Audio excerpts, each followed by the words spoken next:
Now, please join me in welcoming our commencement speaker, Kolia J. O'Connor. Told you he'd be back. Mr. O'Connor has served as head of school for Swickley Academy, Pittsburgh's oldest independent co-educational school since 2003. And according to him, it's the best one too. Right, Mr. O'Connor? Goes without saying. With a scholarly background in English and educational leadership, Kolia has spent his career in education since 1987. He currently serves on the Board of Trustees of the Pennsylvania Association of Independent Schools and, of course, on the Board of Trustees at Robert Morris University, where he has chaired both the Academic Affairs and Enrollment Management, as well as the Educational Vitality Committees for many years. Mr. O'Connor, the podium is yours.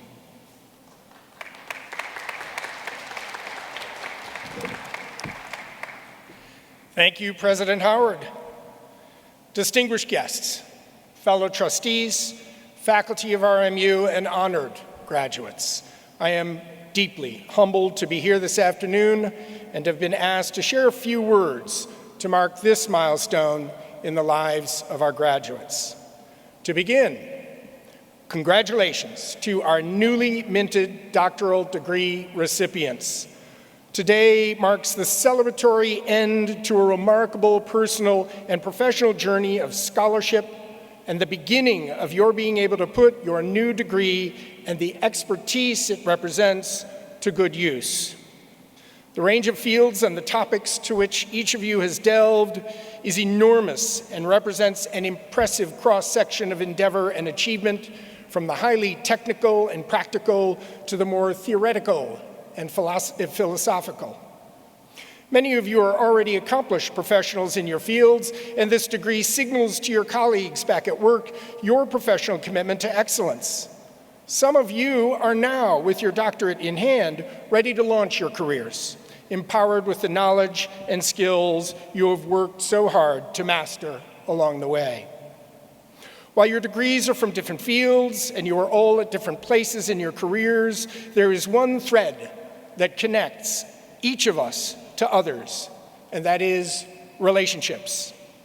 Your professional relationships with your colleagues, your personal relationships with family and friends, and your sense of who you are and how you contribute to the communities of which you are a part.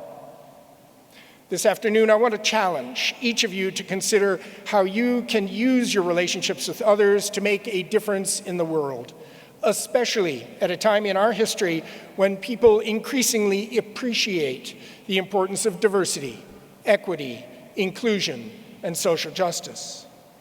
How can you change the world for the better? While your professional credentials have now been burnished to the highest degree, credentials ultimately are not what will make you the most effective at what you do. Attending to the relationships that power your professional and personal lives remains at the heart of success. At my school, we have long understood that reading, writing, and arithmetic are just the beginning of what students need to know and understand, so we have invested heavily in social and emotional teaching and learning to support our students in the development of the so-called soft skills that are foundational to character. We have also combined that work with a commitment to DEISJ, diversity, equity, inclusion, and social justice, because we know that our graduates will not be successful in the world if they are unable to navigate the sometimes tricky terrain of race, ethnicity, sexual orientation, ability, etc. Workplaces around the nation, including many of yours, I am sure, have elevated this work, understanding the importance of doing the right thing, of being on the right side of history. And here's the kicker, of improving the bottom line. The work of University of Michigan researcher Scott Page and many others has demonstrated that diverse groups of people consistently outperform homogeneous groups in complex problem solving, even if the homogeneous group is populated by experts and the diverse group is not. Diversity of ideas and perspectives creates an environment in which creative thinking can be fostered, leading to solutions that might not otherwise have been developed.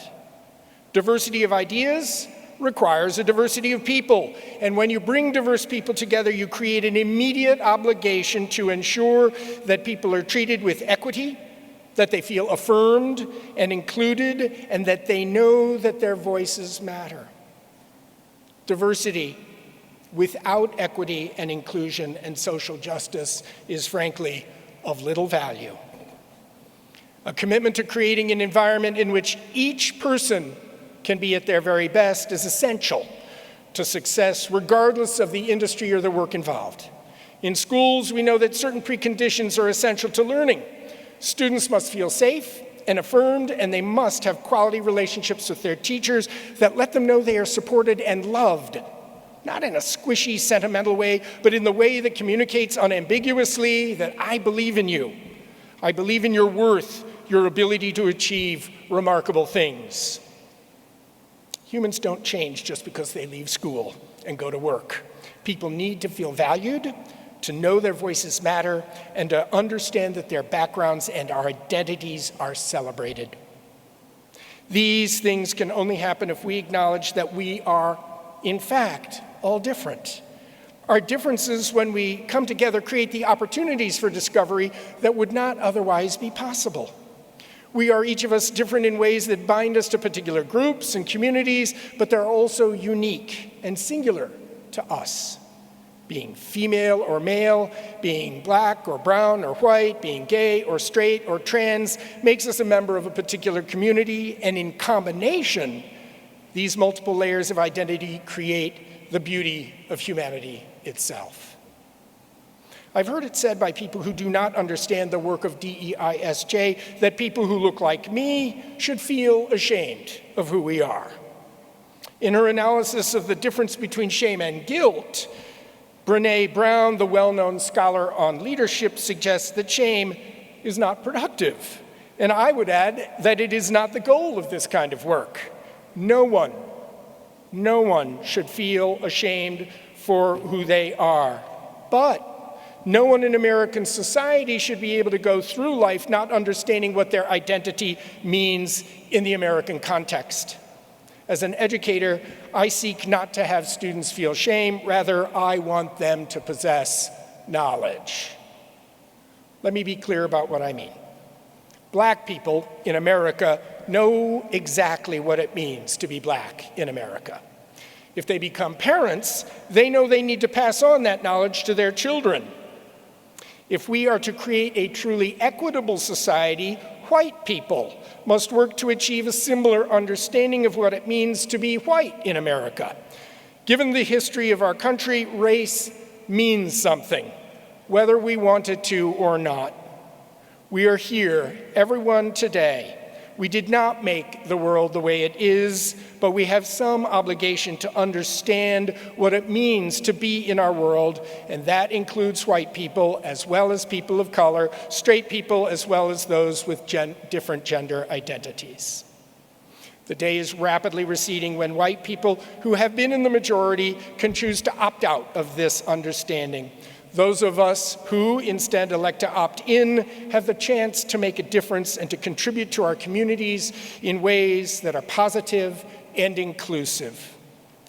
Let me single out white people for just a moment, because for much of our history as a nation, white people have been able to opt out. We have lived in a society governed by our rules, where we could expect everyone not like us to pretty much get with the program and to assimilate. Those days are fading rapidly. In the last couple of years in our country, we have seen movements arise that have declared, enough is enough. Such movements have engendered anxiety and even anger among some, but such feelings, while understandable on one level, also suggest a world view that it is in need of adjustment. And that begins with our accepting that we can't be colorblind. We can't pretend that we're all the same. We can't, because it's not true. Keep in mind that if you say you are colorblind, you're actually saying that you reserve the right to erase an essential aspect of someone's identity.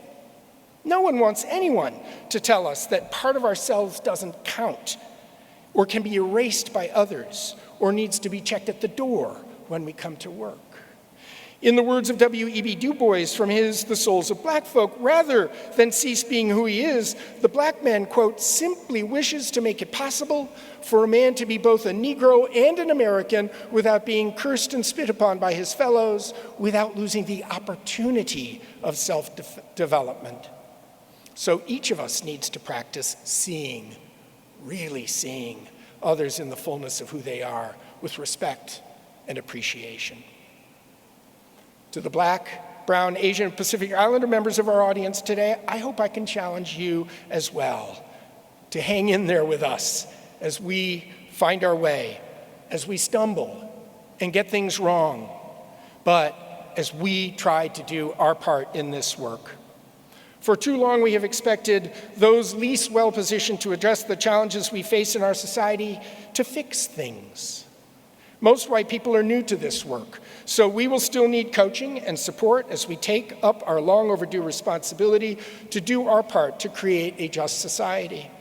It is clear to me that white people need to take on this responsibility, but we also need our Black, Brown, Asian, and Pacific Islander friends and colleagues to hold us accountable when we get things wrong. Clearly, courage will be required by all. I once had a dad come to see me to ask for advice. He told me he was worried that his child did not like to read, and he was looking for ways to encourage and inspire his child to read more. What should he do? What should he do? I asked him if he was a reader. He said, not really. I suggested that if he wanted his child to read more, he should model the joy of reading by doing it himself. In the end, I told him it was pretty simple. If you want to raise a reader, you have to be a reader. All too often, we expect others to do things that we are unwilling or unable to do ourselves. If we want a better world, and who doesn't, we have to begin by looking in the mirror and asking courageously what we personally are doing to model for others how we can improve the world. And that starts with our communities and our places of work and our relationships with others. So my invitation to you is to make a commitment to be part of the solution. No one should feel ashamed, and everyone should feel as if they have a voice. Choose to engage and think about how you can be a role model, how you can get others to see and behave in ways that are affirming and inclusive. Each of you is a leader. You would not be here today receiving your doctorates if you were not. As leaders, therefore, you have a responsibility, regardless of your field of endeavor, to model what it takes to create the sort of community and society we want for ourselves, for our colleagues, and for our families. This means that we must act, we must speak up, and we must risk making the mistake of getting into a bit of what John Lewis liked to call good trouble. By focusing on people and the full richness of their identities, who they really are, and by modeling what it means to contribute to a diverse, equitable, inclusive, and socially just community, we will ultimately make a significant difference in our own experience and those of others. I hope as you go forth from this time and this place, you do so with pride of accomplishment and with a commitment, and for many of you I know a renewed commitment, to use your hard-earned status to do your part to help make our world, beginning with your own community, a better place than you found it. Remember, in the end, we are all in this together. Congratulations and good luck to our graduates.